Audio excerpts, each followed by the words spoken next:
I'm here with two wonderful friends and great professionals, David Noble and Carol Kaufman. David, you're an interesting trifecta of experience. One, you've been a leadership and advisor and coach. You've also been a strategist, worked with some of the top strategic firms, provided strategic consulting to all kinds of fascinating people.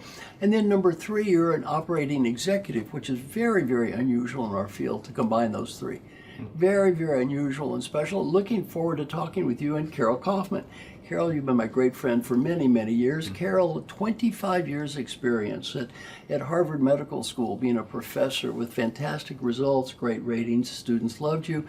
The second thing is also, though, one of the top coaches in the world, Thinkers 50, one of the top 8 coaches, winner of the #1 leadership coach in the world, and also then along with the Thinkers 50 and your great work at Harvard, you're the founder of the Institute for Coaching, or the Institute of Coaching at Harvard. So very honored to be working with you. Definitely two of the top people in the world at what I do.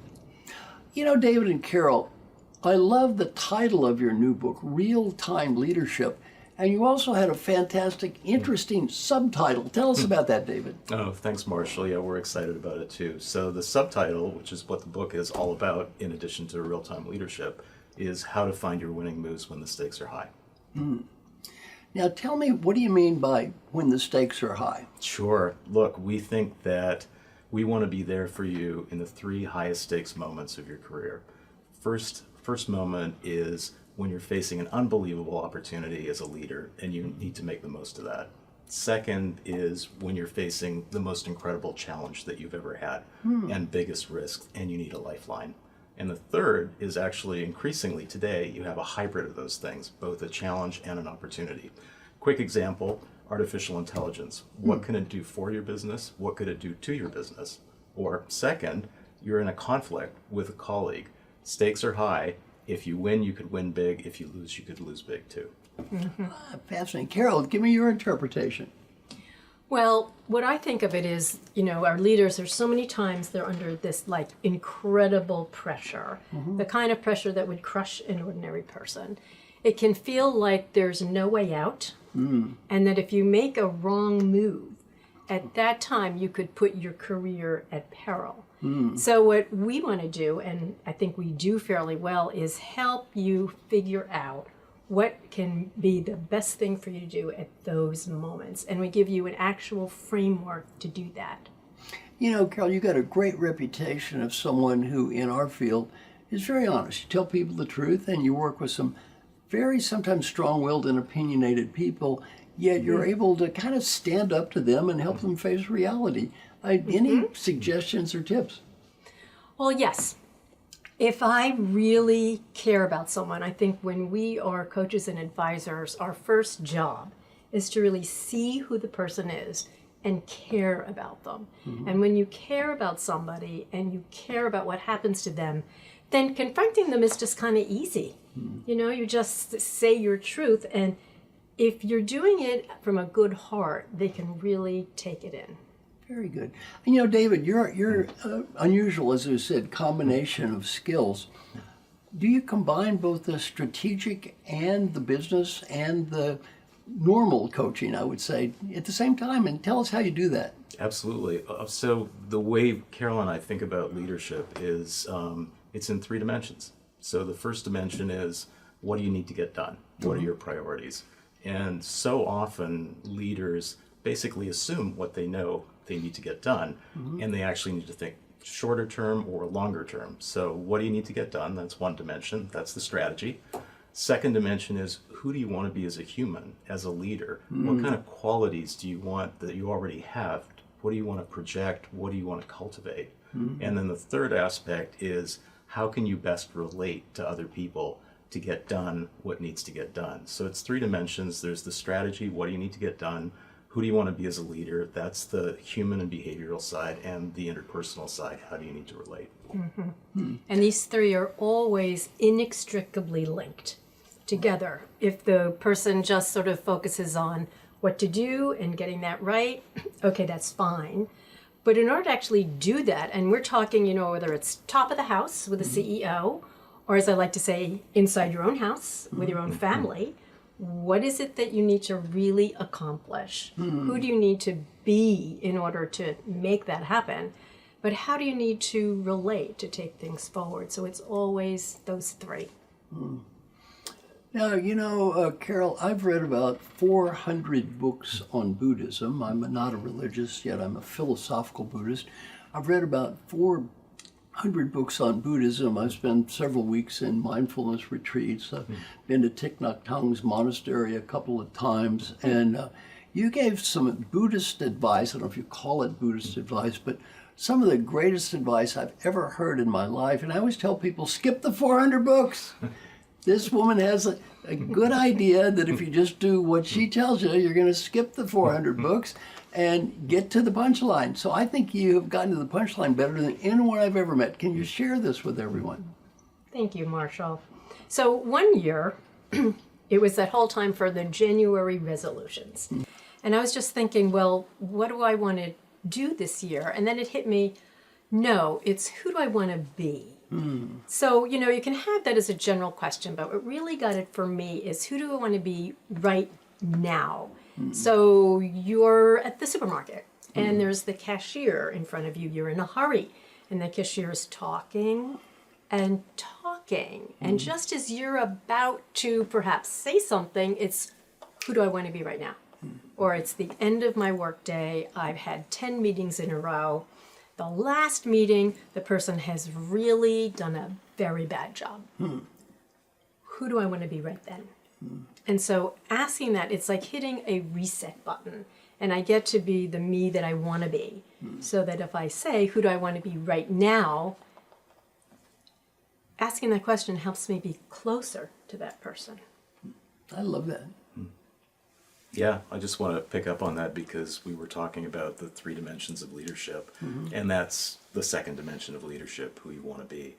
And when you think about it, all 3 dimensions are crucial, but who do you want to be is one of the most important drivers. So we all know leaders who are driving for results, but they just mow down their people, and that's just not a sustainable strategy. Or we know people who are incredibly generous, have perspective, or servant leaders, but they actually can't get anything done. So those 3 are operating together, and the linchpin is who you want to be, because that allows you to relate to people in a new way. So for example, if I want to be kind and generous, I can lean in to someone, but in a very kind way that's highly, highly effective. So it all works together. And Marshall, I know you've used this a lot with your clients, and I am very privileged that you've called it the Kaufman question. Can you give us some examples of? Well, I'll give you some examples. One is Margot Georgiadis. Now, Margot, a wonderful woman. She was the CEO of Ancestry.com, did the incredible turnaround, sold it to Blackstone for $4.7 billion, I think, and just is a wonderful person and a great CEO. And she had a good saying and reflected on what you thought. She said, this may be the least important Zoom call of the week for me. It might be the most important Zoom call of the week for them. So going back to that, who do I want to be right now? She's a great example. Telly Leung, the great Broadway star, played Aladdin on Aladdin, and we discussed this, and he said, this keeps me motivated. I said, he did the same show 1,000 times, literally 1,000 performances. How do you do it? How do you stay motivated? He said, I was a little 8-year-old boy, and he said, to start with, I'm always on stage. I got to be who I'm there. Then he said, I'm gay, but not on stage. No. I'm in love with that princess every night. And then he said, I remember when I was a little boy, 8 years old, I went to a Broadway play, and it was so moving and touching. And, I never forgot about it, the music. And he said, I think about that little boy every time I go on stage, and this is for you, kid. And if there's only one person in the audience like that, it's all worthwhile. It's who does he want to be right now? It's not I've done this 1,000 times. It's who do I want to be right now? And then the one example, kind of the extreme case study, is Gary Ridge. He has this in giant letters in his office, Yeah. And he really credits this for helping him. He's a probably top-ranked executive in America in terms of employee engagement. And he has found this a wonderful, wonderful tool, not so much just to engage others, to engage himself, to keep focused himself, because it's pretty shallow. I'm going to engage you. Of course, I'm not going to physically be here right now. I'm checked out, but I'm going to spend my time engaging you. Not so strong. So those are three great examples, but I could go on and on. It's just been such a wonderful tool for me in coaching. So I'm grateful to you. I'm grateful to Thank you. you. Now, we use the term real time. What do you mean by the term real time? That's great. Just picking up from the last comment around right now. Real time is by definition now, it's immediate. And the way we use it is to figure out how you can make the most of your leadership in every single moment. And that's whether you're facing something that you need to deal with right now that's been thrown at you, or whether it's something that you need to tackle this week, this month, this quarter, this fiscal year, or over the course of a career. But you want to make the most of every moment. That's right, because change happens in the now. In this moment, you can be who you want to be or not. Not the past, not the future. Right. So then what do you do? So a lot of what we think about is what are the things you can do in the moment. So those are mindset shifts, but they're also micro behaviors. And micro behaviors, these small things you can do that have an outsized impact. Your philosophy is very Buddhist philosophy because it's focused on the present, and it's so hard because we're constantly being distracted from the present. Emails, voicemails, this constant barrage of stuff. How do you deal with this, and how do you suggest leaders try to get through all of this stuff so they can actually be where they are? Well, again, I think that happens in the moment, trying to be present, and then you'll fall off, and then try to be present again. And I also think it really helps to remember your purpose. Okay. You know, what is it you're doing this for? You know, for our farmer people, you know, it can seem like a cliche, I care about my patients, but it's like actually remembering, I actually do care about my patients. So really going in, it's kind of that second dimension of leadership again with your sense of your values and who you want to be. And I think that's sort of the magic sustainability reset. What do I want to do I want to be more successful and more successful? That's really not going to keep you going. Well, the way we've also thought about all the stuff that's coming at you. I mean, we've been hearing for decades, ever since I first started work, about, oh, the world is changing so fast, it's more and more complex. We're so sick of that. And we actually took it to an extreme, and we said, what if you actually had to deal with whatever's thrown at you in real time? And it's so important for us as leaders not to overly rely on our reflexes, right? You see an X and Y, you do Z. Well, that works in an old world, but the fact is the world that you're dealing with right now is already different and changed from the world you were dealing with yesterday, so you can't rely on your reflexes anymore. You have to be in that moment, and you have to create a space around that moment so you can avoid a reflex. Right, because if you respond with your reflex in the moment, you're responding to a world that already happened. Right. Not the world you're facing in this moment. That's not who you need to be right then. But the big thing is really, how do you overcome your default? So if my default, under fire, I freeze, we want to help you move. If under fire you fight, we want to help you move in a better direction. The whole point being so that you can just be who you want to be in that moment, in real time. And our real goal is to help people become extraordinary. You know, Carol, I'm not trying to write your book for you. I've got to guess that everything that you're talking about doesn't just apply at work. My guess is these principles probably apply at home and in pretty much any element of life. Exactly. I would say that they apply to the top of the house and in your house. So I'll give an in your house example. I like that. There you are. There's my son, Michael, and he's in the dining room finishing up his homework. I walk over and I see kind of like messy pencil stuff. And he's like, you know, trying to give me the argument that he should be done with his homework and go watch TV. Right. So now remember, our first dimension of leadership is what do you want to accomplish, right? So what is my goal? Is it get the homework done? Oh my goodness, if he isn't a good student, he's not going to go to Harvard. Or is it, I want this kid to learn to love learning and own things. So that's the first dimension. Second dimension, do I have what it takes to not give in to my impulses to just say, get the homework done, or to say whatever. But it's like, okay, my values, my emotion regulation. Then that third dimension of how do I relate? Okay, so how am I going to talk to him in that moment? So for that moment, one of the few when I was fabulous, by the way, many not so much, but that time I said, Michael, look at the paper. I said, are you proud of your work? If you're proud of your work, go watch TV.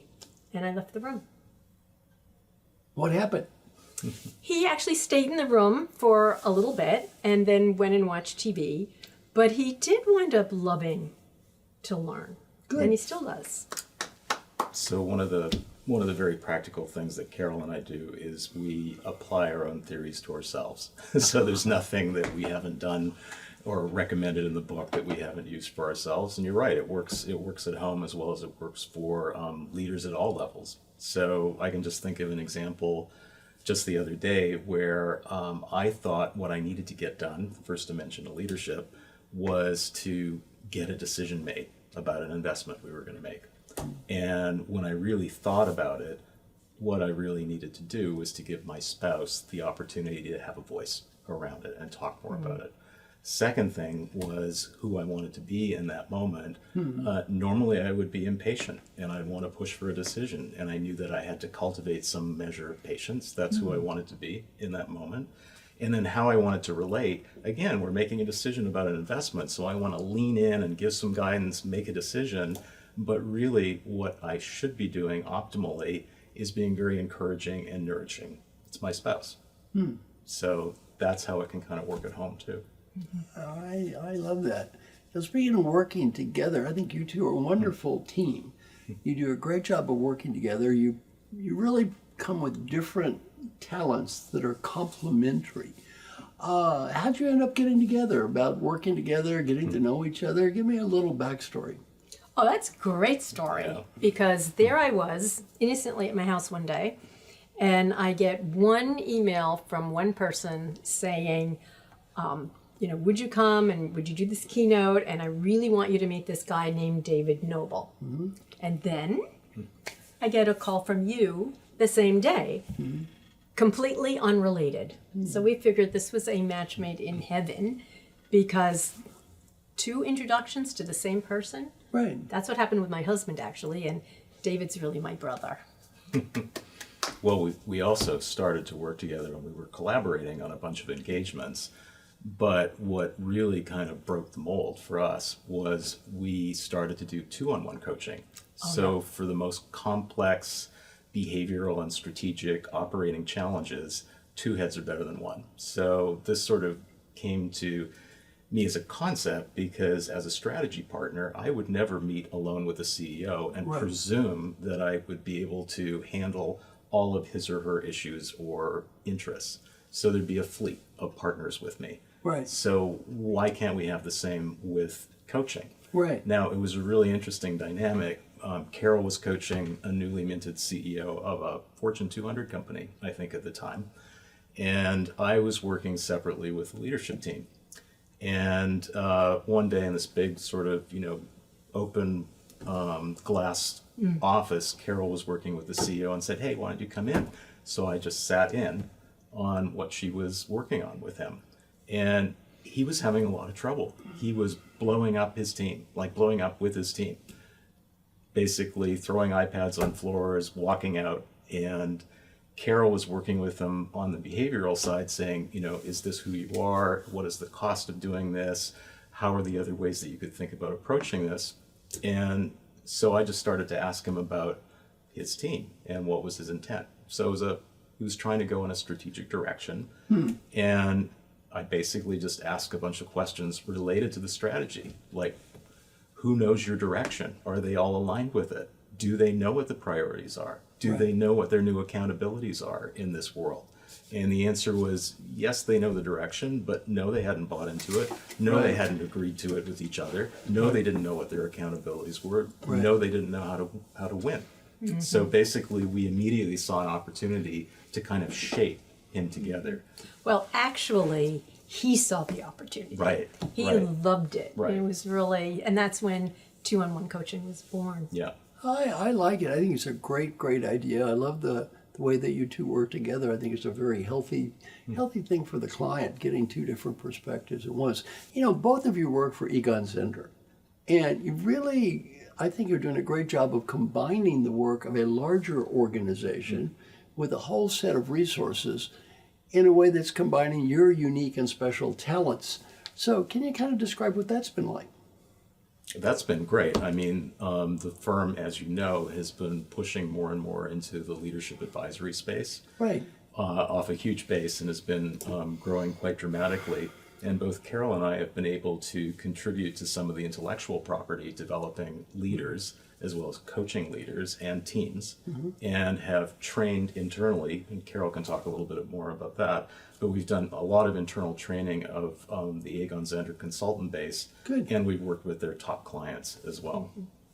Yeah, I'm really proud of that. It was January 2015, they called me and asked me to do a 4-hour keynote, fortunately a keynote workshop, and said, you know, would you do it? And I said, no. And I said, I won't do it. I was talking to the head of Learn and Grow. I said, we'll do it. To which she said, excuse me?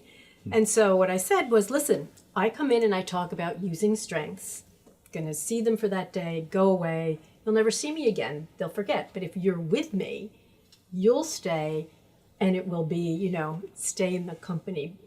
Well, that went over very well and wound up being invited to do more and more. Good. And I've trained 400 of the consultants by now in a coach approach. That's wonderful.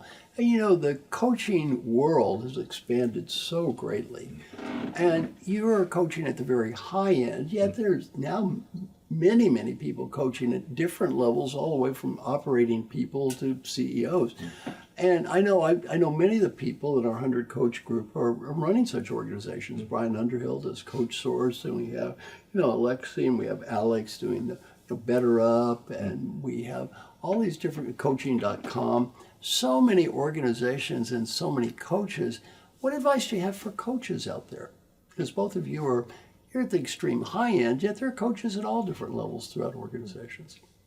I'd say in a nutshell, really be in tune with your purpose and what is it you love about coaching. And then it doesn't really matter if you're at the top of the house or the middle of the house or anywhere, or coaching a friend of your child. It's sort of get the essence of it. So I'd say make sure you really love what you're doing. I see. Good.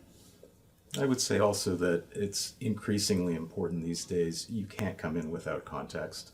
So even if you're not a specialist around the operating environment that they're in, you have to have some kind of an appreciation of the context that they're operating in. It can't be entirely behavioral. You've got to have something a bit more than that. Otherwise, you really are you're leaving a lot on the table for the client. So for them to kind of explore more about what's going on in understand what's happening in the industry, understand the company, what its priorities are a little bit, understanding the dynamics amongst the leadership. Those things are all important. Yeah, I frequently get asked to provide career advice to younger people. And both of you are right at the top of your field. If you had to think back to maybe the younger versions of you, what might be some career advice for you? Someone you might say is in their 20s or so, yet who's looking up at both of you thinking, I'd like to be like them when I grow up. Do anything. Basically, in the beginning, I'd be asked to give a talk on behavioral economics. I'd say, I don't know what that is. They say, fine, learn it. But it's like, whatever, do not be too good to do anything, and it will all add up. But you cannot be kind of, oh, that's below me. Yeah, you know, it's very interesting because I think back when I got started, I worked with Dr. Paul Hersey, who invented situational leadership with Ken Blanchard. And I literally served the water, carried the coffee, sat in the back of the room, cleaned up. You know, but I learned a lot because I was able to be with him, which totally changed my life. So I like that. Do anything and don't get your ego in the way. I like that. Very good. That humility is the same today.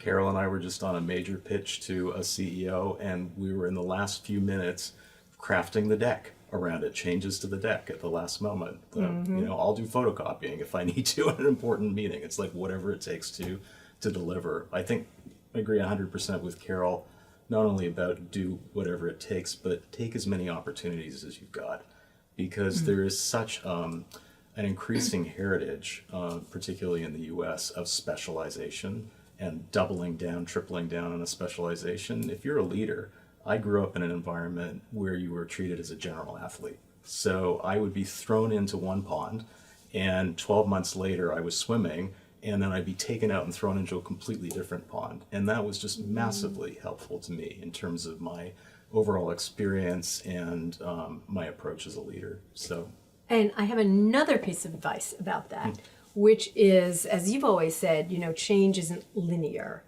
So it's a probabilities game. Right. So essentially, do anything you can to increase the probabilities that you will, find someone to work for, get a client or whatever, but focus on those probabilities and make your sense of success be, I increased my probabilities, not did I land the client.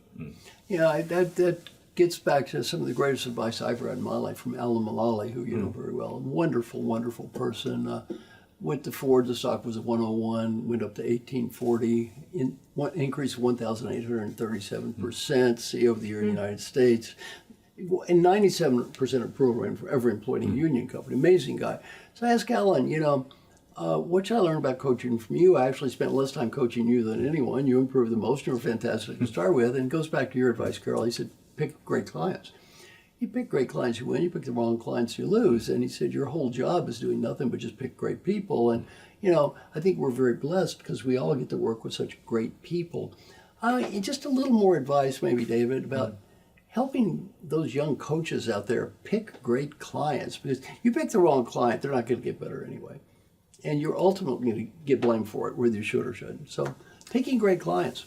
So first thing that comes to mind is I believe this type of advice is bought, it's not sold. So if I have to spend a lot of time convincing a client sponsor of the merits of this, I just move on. Yeah. Because you're not gonna change it. It's bought, it's not sold.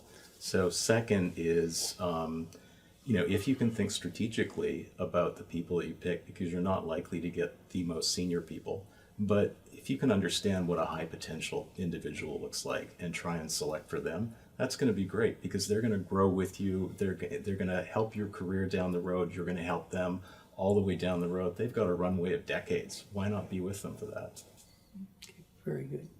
I, on the other hand, love to coach the people that you wouldn't want to touch with a 10-foot pole. I love these people.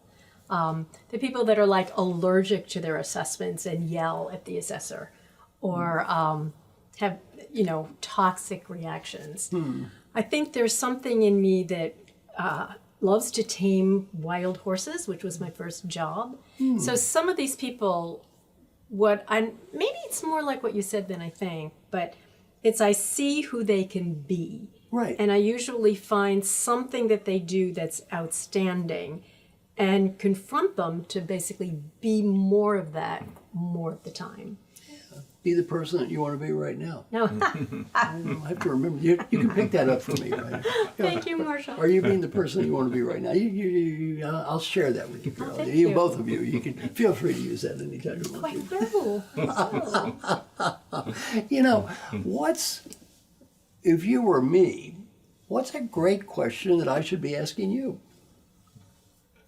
Well, for me, it would be the one I just asked myself, which is what do you do? Okay, you're given a client who, for example, you hear that this person's been asked to change. Right. And in response to that, she says, why should I change? The exco, they got guns, they're talking about hunting, why should I change? Like, you tell me. Well, what I just said was, gee, I remember when you were young, you were thrown out of your house when you were 13. Right. Through no fault of her own. And then you managed to find places to live, be the senior editor of your workbook, graduate Phi Beta Kappa. Now you're at a C-level position. I'd like to tell you what I think of you. I think you can do anything you want. Now, think about the people in the exco, put them around the boardroom table and ask yourself, if they were 13 years old, could they have survived? In which case she said no, data point one. Data point two, she was the only person in the team that doesn't roll over for the CEO. So I then said, so tell me, are you the most powerful person in the room? And she's like, well, yes. Okay, set the tone. If you're the most powerful person in the room, you set the tone. And her face lit up, and she's like, I can do that. And in 10 minutes, she had this development plan on, here's the 3 mindsets I need to change, here's the behaviors I need to work on, and the micro behaviors in order to make that happen. It's a woman who 20 minutes earlier. Right. So it's like using that special superpower that the person has and helping them see themselves and what they need to do in a different way. You know, Carol, I just love that. Another thing in your book I found fascinating is the MOVE model. The MOVE model. What's that MOVE model about? Thanks, Marshall. That's all about finding your winning moves, MOVE. So we created an acronym around this. It's a framework or a set of frameworks. It's actually going to help you do real-time leadership or engage and affect change as a leader. And basically, when you think about this, all the other things are moot unless you actually get something done. So we talk about how you send the right leadership signals so that you can not only empower your team, but your entire organization by letting them know what your intent is. Where are we going? Why are we going there? How are we going to know whether we're winning along the way? So that's basically the model, MOVE. I like it. Any, you know, in this MOVE model, would any element of the model you'd like to elaborate on? Yes, I would. So there's M for the mindfully alert, the way a basketball or tennis star is. Next is options, and we've created an options generator. So this started out when I was talking with my clients and really realized that in any situation, I wanted them to be able to have 4 options on what to do. Now, they're sort of based on fight and flight, you know that. But these 4 are, when something happens, do I lean in and engage? Do I lean back and observe and look at the data? Do I lean with and basically be nurturant? Or do I not lean and reflect? So this started with one client I had, Max. And Max was the COO of a media company. And the CEO, former peer, is now his boss. And things were wonderful until they weren't. And so after a few months, she became essentially tyrannical, micromanaging. She even took some of his resources for a special project. So this is now our session. And he is leaning in hard. And he's like really angry with her. And he's saying, you know, now, at the end of the day, only time I can see her because my partner is waiting for me with a martini because I'm impossible. So we talked, and then I'm catching his energy. And then he goes, and, you know, then we have this conversation. And then she starts confiding in me. And I'm thinking, what a sociopathic thing to do. And just as I'm about to go that way, I went, you've caught it. You're leaning in, Carol. Lean back. So then we go to the data. I said, so let's wait a minute. What's the overview? What do you think is going on? What's behind this?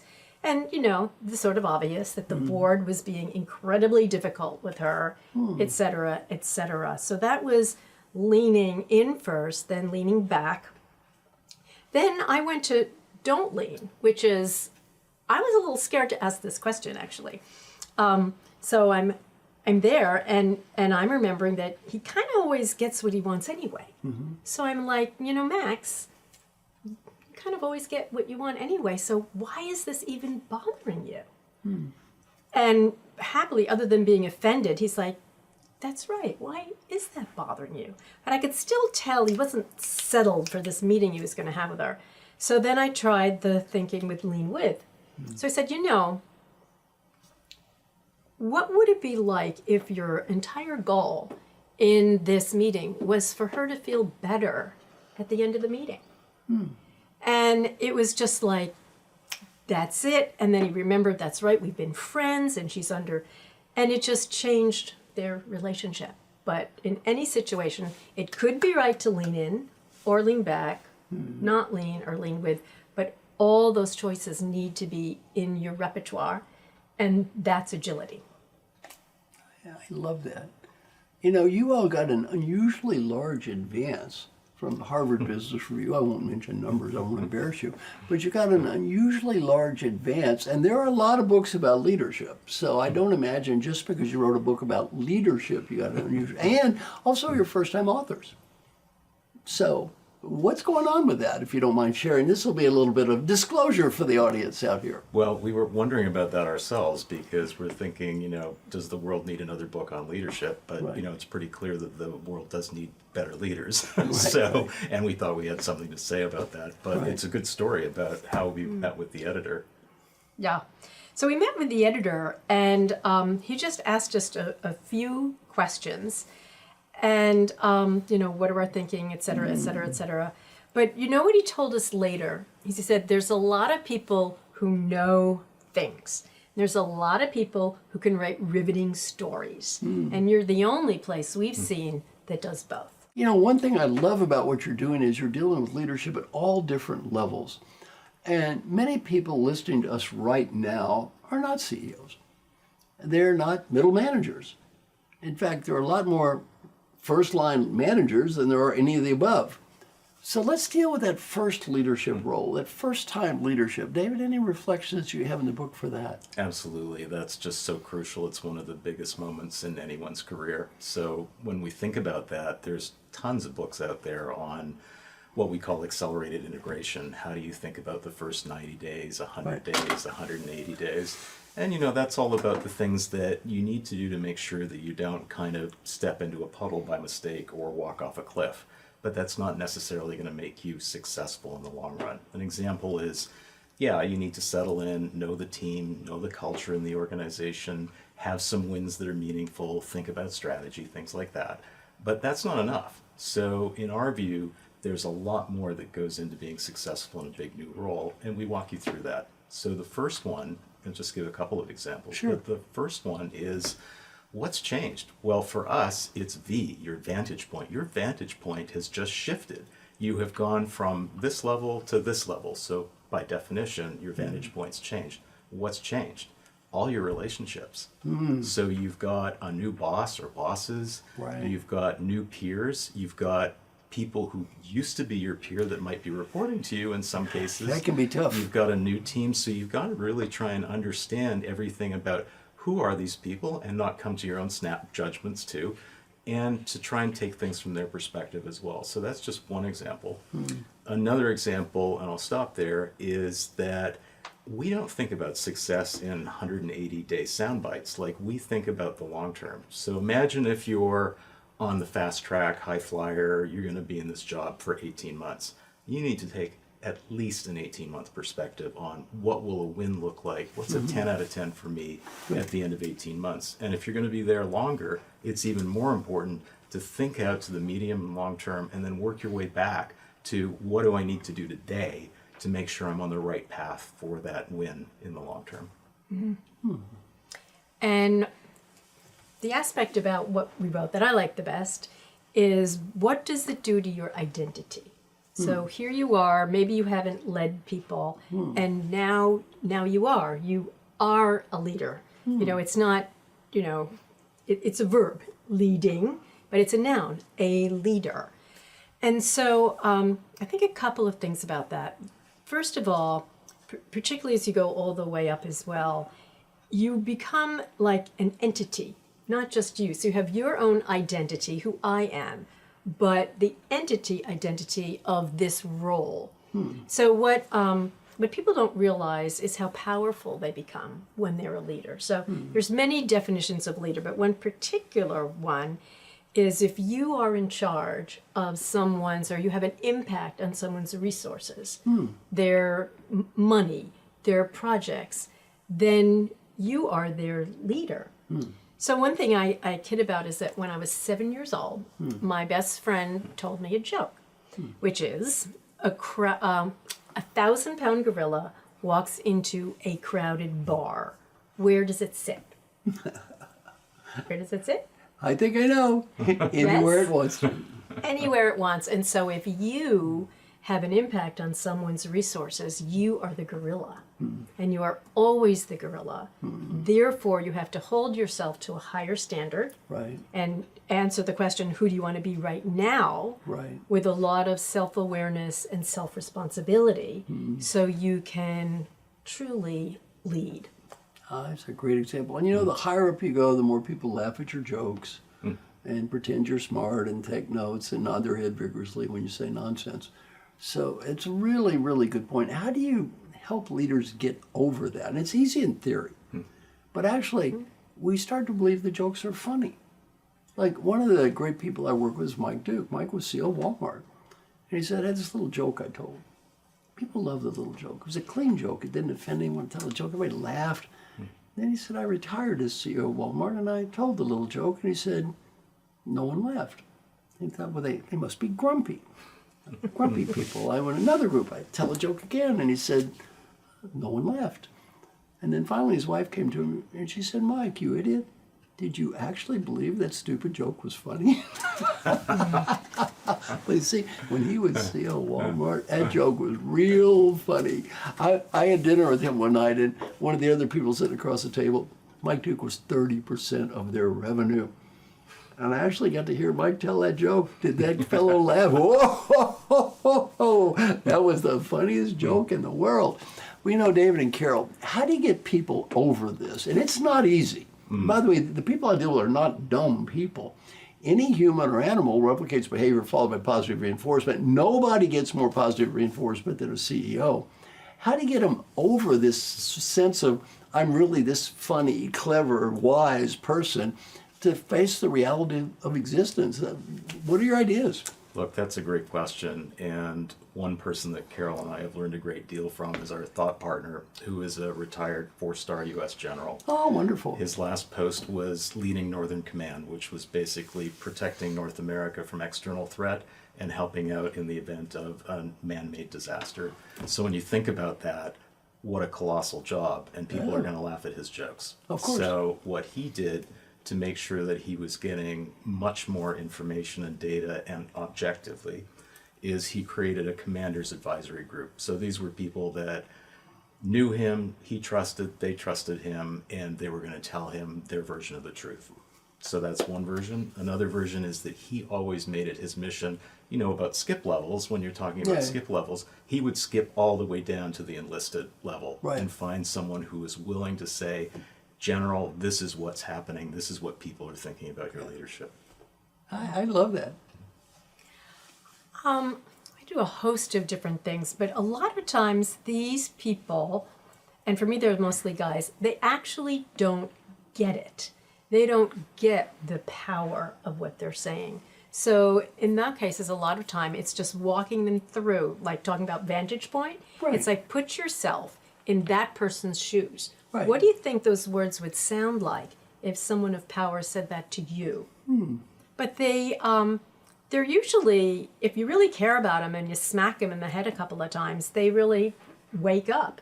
Because I'd say in my career, 40,000 hours at this point, I have only had maybe 2 leaders who really did not have good hearts. Most of them have very good hearts. I agree. Bad behaviors have been trained into them. Right. And so you really just bring them back to who they really are at their core. Carol, one thing I love about your new book is the MOVE model. Give me just a brief overview. What does that mean? Okay, so the framework, MOVE.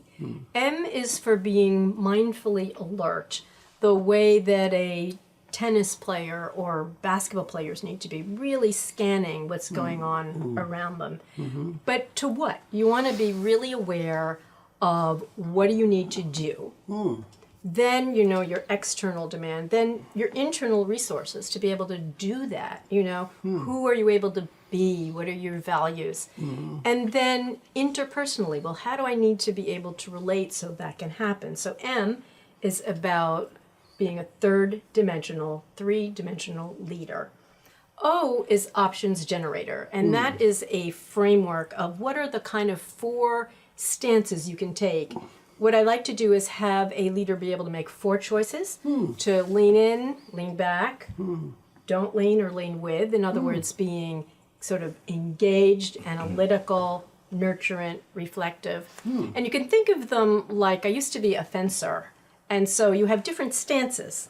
And so this is also what stance is going to serve the person that you're with. Which stance is going to help you achieve what you want. So that's the O. Okay. V is to validate your vantage point. So that is, I think I know either what I want to do or who do I want to be, but am I right? Okay. What are the things that could be blocking my vision? Am I clear? Do I have the right, intensity of view? Am I seeing things clearly, or are things distorting me? Okay. My own needs, etc. Yeah. Or do I have blind spots, things I don't even know that I don't know? Unconscious bias, all kinds of things. So that's V for vantage point. And then E is to engage and affect change. And here, just basically in a nutshell, how do I communicate what our intent is and collectively work that through with my team? And then, how to identify what is it that only I can do. So I'm not micromanaging, Right. but that I'm really able to find that ideal balance. Now, is that a model you have to use each one of the elements all the time, or can you kind of just pick and choose as you need? Hey, it's a great question. We think that the model is at its most powerful if you use them all at the same time, but there's sometimes where something is just so glaring that it kind of drives the outcome of everything else. I'll give you an example. Okay. One leader that I was working with was brilliant person. She was responsible for her company's autonomous vehicle initiative. And she was successful because she basically maximized the information on the car. So there were sensors all over the car. Many organizations were figuring out, oh, what's the budget for sensors? What's the budget for wheels? What are we going to do here? Right. She instinctively knew that you needed to maximize information, and her car was going further than most other cars on the road at that time. Same time, she was very, very difficult as a leader. She would always tell, not ask. It was always, David, not only I'm right, I'm damn right. So you can imagine how that alienated everybody. Right. So that's not exactly great on the third dimension of leadership. Right. Interpersonally, how do you relate best to people? Right. So we just then moved into, well, what's another option for you, Samantha? And the option was basically, imagine you're a self-driving car right now. You are banging into every wall because Right. you don't have enough sensors on your front bumper. Why don't you ask a question about how your statements are landing, about how your leadership is being responded to? And she's like, I got it. And that just made all the difference in one shot. Sometimes this can go very, very quickly and effectively. Yeah, I just love that metaphor. I mean, and you also got lucky. I mean, you had a metaphor that was perfectly aligned with what she was doing for a Right. living. It's a great example. Thank you.